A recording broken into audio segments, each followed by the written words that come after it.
नमस्कार दोस्तों, AP home design के एक और नए वीडियो में आप सभी का बहुत बहुत स्वागत है।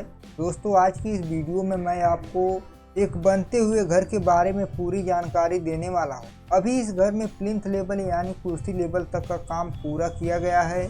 इस वीडियो में हम जानेंगे कि इस घर में कॉलम का साइज क्या है, बीम का साइज क्या है, कितना और सरिया लगाया गया है, और सबसे ज़रूरी बात यह भी है कि इस घर को बनाने में अभी तक का कितना खर्च आया है। इसीलिए वीडियो को पूरा ज़रूर देखिए। अगर आप भी अपने नए घर के लिए प्लानिंग कर रहे हैं तो आपको इस वीडियो से बहुत सारे आइडिया मिल सकते हैं। साथ ही आपको यह भी अंदाज़ा हो जाएगा कि घर बनाने में कितना खर्च आ सकता है। तो सबसे पहले जानते हैं कि इस घर को कितने स्क्वायर फीट में और कितने डिसमिल में बनाया जा रहा है और इसकी लंबाई चौड़ाई कितनी है। इससे आप अपने घर के लिए भी एक आइडिया लगा सकते हैं। साथ ही इसमें कितने रूम हैं यह भी आप जानेंगे। तो देखिए, इस घर को 35 फीट बाई 40 फीट में बनाया जा रहा है। स्क्वायर फीट की बात करें तो 1400 स्क्वायर फीट का यह पूरा घर बना हुआ है। डिसमिल की बात करें तो यह लगभग 3.2 डिसमिल में इस घर को बनाया जा रहा है। इस घर में आगे चलकर आपको 5 bedroom, hall, dining area, kitchen, toilet, bathroom, सीढ़ी और कार पार्किंग देखने को मिलेगी।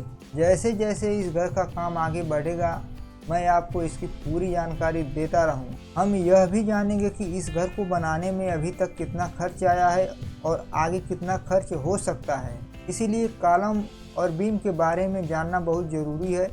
साथ ही इसमें लगाए गए स्टील यानी सरिया के बारे में भी हम जानेंगे। सबसे पहले कॉलम की संख्या जान लेते हैं। तो देखिए, इस लाइन में आपको 1, 2, 3 यानी कुल 3 कॉलम दिखाई दे रहे हैं। अब इसके आगे वाली लाइन में चलते हैं। यहाँ पे आप देख सकते हैं कि इस लाइन में कुल 4 कॉलम है। इसी तरह आगे वाली लाइन में भी हमें 4 कॉलम मिलते हैं और दूसरी तरफ की 4 कॉलम देखने को मिलते हैं। तो टोटल की बात करें तो इस घर में कुल 15 कॉलम लगाए गए हैं। ज़्यादातर कॉलम का साइज एक ही जैसा ही है, इसीलिए मैं आपको एक कॉलम दिखाकर पूरी जानकारी देता हूं। सबसे पहले बात करते हैं इसमें लगाए गए सरिया की, क्योंकि इस घर को आगे चलकर 3 से 4 मंजिला तक ले जाने की प्लानिंग है, इसीलिए इसमें मजबूत सरिया लगाया गया है। आप यहां देख सकते हैं कि इस लाइन में 3 सरिया हैं, बीच में 2 सरिया हैं और 12 mm की इसमें स्टील प्रोवाइड की गई है। इसके बाद दूसरी तरफ भी इसमें 3 सरिया दिखाई दे रही हैं। मतलब इस कॉलम में कुल 8 सरिया लगाए गए हैं। इसमें चारों कोने पर 16 mm का सरिया और बाकी 12 mm की सरिया इसमें यूज की गई है। आप यहाँ पे आसानी से समझ सकते हैं कि ये दोनों कोने पर 16 mm सरिया और बीच में 12 mm का सरिया लगाया गया है। इसी तरह दूसरी तरफ भी 16 mm और 12 mm का सरिया लगाया गया है। इसके साथ 8 mm के रिंग का इस्तेमाल इसमें किया गया है। एक ज़रूरी बात आपको बता दूं, यहाँ रिंग को 90 डिग्री की जगह 135 डिग्री में मोड़ा गया है। इससे आप भूकंप रोधी रिंग भी कह सकते हैं। भूकंप आने पर या ज़्यादा लोड पड़ने पर इस तरह की रिंग जल्दी नहीं खुलती, तो इसलिए कोशिश कीजिए कि जहां संभव हो वहां 90 डिग्री की जगह 135 डिग्री का रिंग इस्तेमाल करना चाहिए। अब बात करते हैं फुटिंग की और इसके साथ कॉलम के साइज भी जान लेंगे।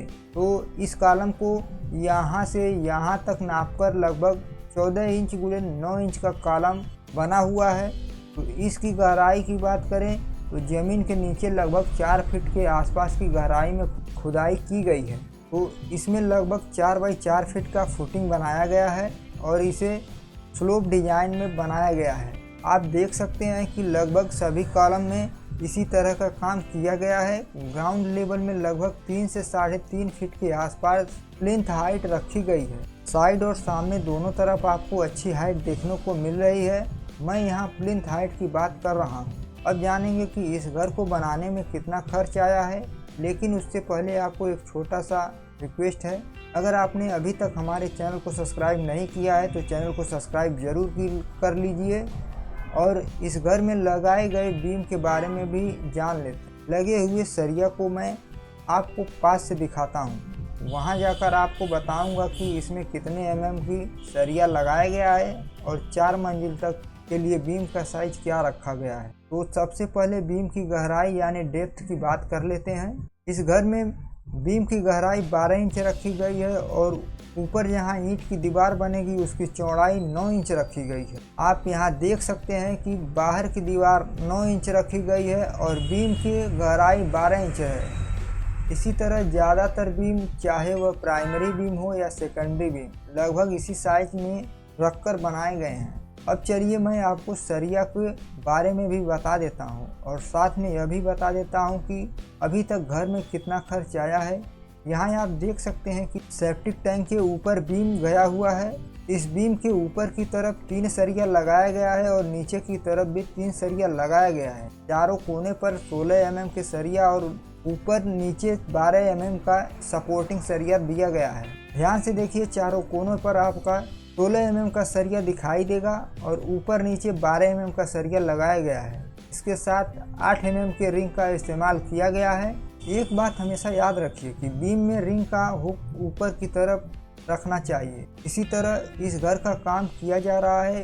बीच में भी आप देख सकते हैं कि सेप्टिक टैंक बनाया जा रहा है। अब बात करते हैं कि इस घर को बनाने में अभी तक कुल कितना खर्च आया है। तो आप देख पा रहे हैं कि प्लिंथ लेवल तक का काम काफ़ी अच्छा और मजबूती तरीके से किया गया है। इसमें footing, column, beam, septic tank और बाकी जरूरी काम शामिल हैं। इतना काम कराने में अभी तक लगभग 4,75,000 के आसपास खर्च आ चुका है। काम काफ़ी मजबूती और हैवी किया गया है, इसीलिए अभी तक का खर्च इसी हिसाब से आया है। अभी तक घर में जितना काम हुआ है उसका खर्च मैंने आपको बता दिया है। जैसे जैसे घर का काम आगे बढ़ेगा मैं आपको आगे की पूरी जानकारी भी देता रहूँगा। अगर आप भी अपने नए घर बनवाने की प्लानिंग कर रहे हैं या घर बनाने का नक्शा चाहते हैं तो आप मुझसे बात करके नक्शा ले सकते हैं। इसके अलावा घर बनाने से जुड़ी किसी भी तरह की जानकारी या सलाह चाहिए तो आप मुझसे बात कर सकते हैं। आने वाले दिनों में इस घर के काम का नया अपडेट आपको ज़रूर दूंगा। अगर यह वीडियो आपको पसंद आया हो तो वीडियो को लाइक करें, अपने दोस्तों के साथ शेयर करें। तो मिलते हैं नेक्स्ट वीडियो में नई जानकारी के साथ। तब तक के लिए Jai Hind, bye bye. Thanks for watching this video.